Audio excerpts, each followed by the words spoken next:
নেটে স্পিন বোলিংয়ে সাকিবকে পরাস্ত করে মাথায় হাত মাহমুদুল হাসান জয়ের। চাইলে ভারতের বিপক্ষে টেস্ট স্কোয়াডে থাকা জয়ের অবস্থার প্রতীকীয় ভাবতে পারেন এটাকে। মার্চ এপ্রিলে শ্রীলঙ্কার বিপক্ষে টেস্টের পর একাদশের বাইরে এই ওপেনার ছবিতে যেমনটা দেখেছেন, চাইলে জয় দলের প্রয়োজনে হাতও ঘোরাতে পারেন।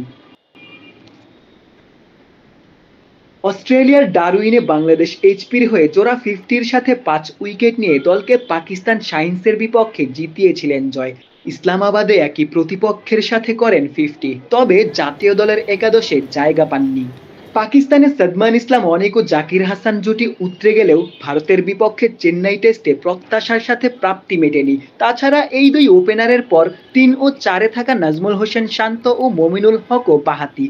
পরে সাকিব ও তাই রবিচন্দ্রন অশ্বিনের মতো বিশ্বসেরা স্পিনারের সামনে টাইগার একাদশে বাঁহাতির আধিক্য আলোচনায় এনেছে মাহমুদুল হাসান জয়কে। কানপুর টেস্টকে সামনে রেখে আজ অনুশীলনে ব্যাটিং বোলিং সবই করেছেন জয়, ফিল্ডিংয়েও ব্যয় করেছেন সময়। সংবাদ সম্মেলনে টাইগার কোচ চন্ডিকা হাথুরুসিংহে অবশ্য বলেছেন, জয় একাদশে আসলেও সেটা কন্ডিশন ও উইকেট বিবেচনায় আসবেন, সেখানে ডান বামের ব্যাপার থাকবে না।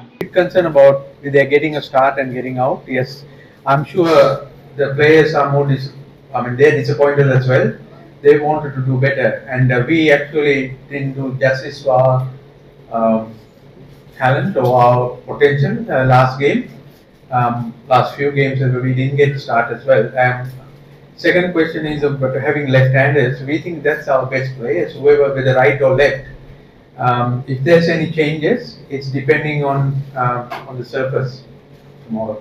Yeah, I mean your point. Just because of the left-handers, right-handers is not the thing that we will take into consideration if we are making a change. Whether that batsman, whether Joy or whoever is coming in, what he can bring and who will miss out, and we look at holistically like that rather than the left or right.